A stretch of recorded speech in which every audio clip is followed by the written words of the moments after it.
तो भाई साहब क्या हालचाल। आज की इस वीडियो में मैं आपको बॉलीवुड का कुछ ऐसे सीन्स दिखाने वाला हूं जिसको भांग और गांजा को मिक्स करके पीने के बाद बनाया गया है। तो चलिए शुरू करते हैं। अब इस सीन में आपको दिख रहा होगा कि टाइगर ने एक बंदे को लात मारी, लेकिन बंदा एक नहीं 3 गिरा। तो यहां पे डायरेक्टर ने सोचा होगा इस सीन के लिए कि भाई हर फिल्म में हीरो जब गुंडे को लात मारता है तो एक बंदे को लगता है तो एक ही बंदा गिरता है। इस फिल्म में हम थोड़ा सा अलग करेंगे, एक को मारेंगे और गिराएंगे 3 को, तो इससे ज्यादा इफेक्ट पड़ेगा लोगों के ऊपर। हम थोड़ा सा डिफरेंट करेंगे क्योंकि हमेशा कुछ अलग करना चाहिए। खैर सीन वगैरह जो बनाए वो तो ठीक थे, लेकिन अगर यही चीज रियलिटी में होती तो बंदे सामने लड़ने की जगह साइड से आके हीरो को पेल के चले जाते।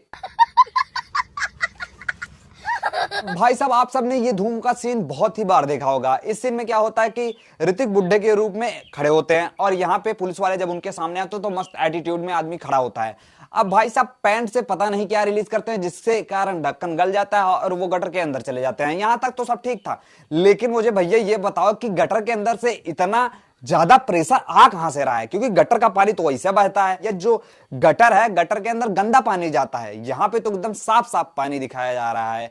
अब यहां पे चलो ये भी सही है कि गटर से पानी निकला, ठीक है गटर से पानी निकलता है, लेकिन वो भी इतना साफ। चलो मान लिए डायरेक्टर साहब ने स्वच्छता का जो पूरा ध्यान रखा है, लेकिन भैया आदमी पानी के ऊपर खड़ा कैसे है मैं ये समझ में नहीं आ रहा। मुझे बस यही बता दो। चलो जो भी हुआ यहां तक तो ठीक था, लेकिन ये सब इंसानियत के खिलाफ है। ऐसा आदमी कोई कर ही नहीं सकता, मतलब यार कोई भी नहीं कर सकता। तो ये इंसानियत के थोड़ा सा खिलाफ है। अगली बार से थोड़ा सा डायरेक्टर साहब को अनुरोध है कि थोड़ा सा एकदम मस्त सोच के बनाए जो उसमें लॉजिक्स फिजिक्स भी काम करे थोड़ा सा।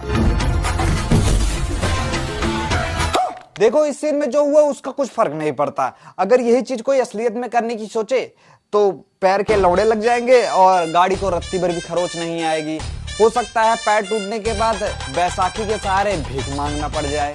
भाई साहब इस सीन में अजय देवगन का एक्शन बढ़िया हो या फिर ना हो, लेकिन इस बंदे के बाल बहुत मजबूत हैं। भाई साहब पूरा बंदे 60 किलो के बंदे को ऐसे उठा ले रहे हैं और पूरा ऐसा घुमा रहे हैं। भाई साहब मजाल है एक बाल टूट जाए, इसी को कहते हैं बाल नबा का होना। कौन सा तेल वापरता है रे बाबा? चला गोली। तेरे हाथ में मौत का सामान है तो मेरे सीने पे खुदा का नाम है। देखते ही ये चादर मुझे बचाती है या कफन बन के मुझे कब्र तक पहुंचा देती है। अरे अंकल जी, अरे अभी लेने के देने पर जाएंगे। जज्बातों के चक्कर में आप बह जा रहे हो। अरे थोड़ा सा रुक के, चादर है कैप्टन अमेरिका की शील्ड नहीं जो आती हुई गोली को रोक लेगी। थोड़ा सा जज्बातों की जगह थोड़ा सा दिमाग का भी प्रयोग कर लिया करो। चादर है कैप्टन अमेरिका की शील्ड नहीं है जो आती हुई गोली को रोक लेगी। बाजी के चक्कर में हमेशा घाटा हो जाता है। रुक जाओ, चादर मत लेके जाओ, वरना चादर के चक्कर में फादर तुम्हारे रोते हुए दिखेंगे।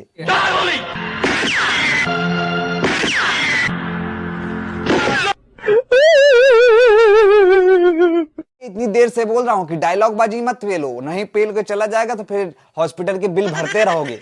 और करो डायलॉग बाजी। बता रहा हूं कैप्टन अमेरिका की सील नहीं है, चद्दर है, लेकिन नहीं ऐसे छाती फैला के आगे बढ़े चले आ रहे हैं।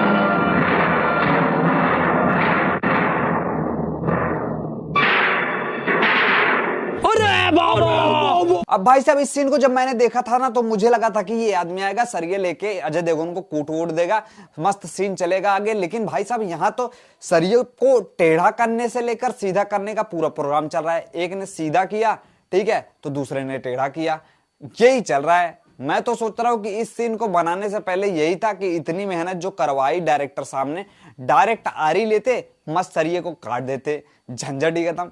साला आए थे कूटने, सरिया सीधा और टेढ़ा करने लग गए।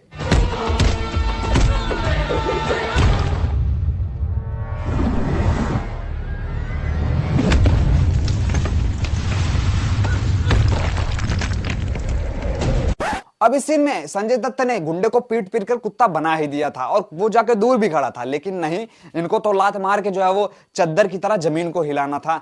क्योंकि भाई साहब बंदे को हवा जो खिलाना था, अगर इतना ही करना था तो जाके पास में पंखा लगा देते, लेकिन नहीं, जमीन को वेव कराना था ना। लेकिन भाई साहब ऐसी कौन सी जमीन है जो लात मारने के बाद वेव करती है? इसमें लॉजिक गया गांड मराने। भाई साहब ये अपने संजू बाबा हैं, ये कुदरत के करिश्मे को पलट देते हैं। भाई साहब अपने बॉलीवुड में एक ऐसा भी हीरो है जिसके सामने गोली मार दो तो कुछ नहीं होगा, बम फेंक दो तो भी कुछ नहीं होगा, मिसाइल छुड़वा दो तो भी कुछ नहीं होगा। हाँ हाँ भाई साहब, मैं बात कर रहा हूँ धर्मेंद्र जी की। भाई साहब ये चलते हुए गोली को जो है वो हाथों से पकड़ लेते हैं। इंसान की बनाई हुई ये मशीन मालिक की बनाई हुई इस मशीन के सामने कुछ नहीं है। क्या क्या क्या क्या? भाई साहब सुपरमैन भी रोज आके इनको सलामी ठोकता है। और भाई साहब डायरेक्टर अगर इनके हिसाब से सीन ना लिखे तो वो डायरेक्टर की गांड फाड़ देंगे। मतलब आदमी ना होके पूरा एकदम भगवान हो गए हैं। मतलब जैसा सीन धर्मेंद्र जी बोलेंगे वैसा ही लिखना है। हवाई जहाज को उठाना है उनका मन है तो भाई साहब उस डायरेक्टर से बोलेंगे सीन वैसा ही लिख कि हवाई जहाज को मैं अपने हाथों से उठा रहा हूं वरना तेरी गांड फाड़ दूंगा। तो बस यार भाई साहब आज के एक्शन हुए पूरे। आज की इस वीडियो में बस इतना ही। आई होप आपको सारे एक्शन अच्छे लगे होंगे और लॉजिकल लगे होंगे। अगर आपको वीडियो अच्छी लगी हो तो प्लीज वीडियो को लाइक कर दो। चैनल पे फर्स्ट टाइम आए हो तो चैनल को प्लीज सब्सक्राइब कर लो। इसी तरीके की वीडियोस को देखते रहने के लिए मिलता हूं आपसे अगली वीडियो में। तब तक के लिए अपना ख्याल रखिए और हाँ आप बताइए कि आपको कौन सा ज्यादा फनी सीन लगा। ठीक है।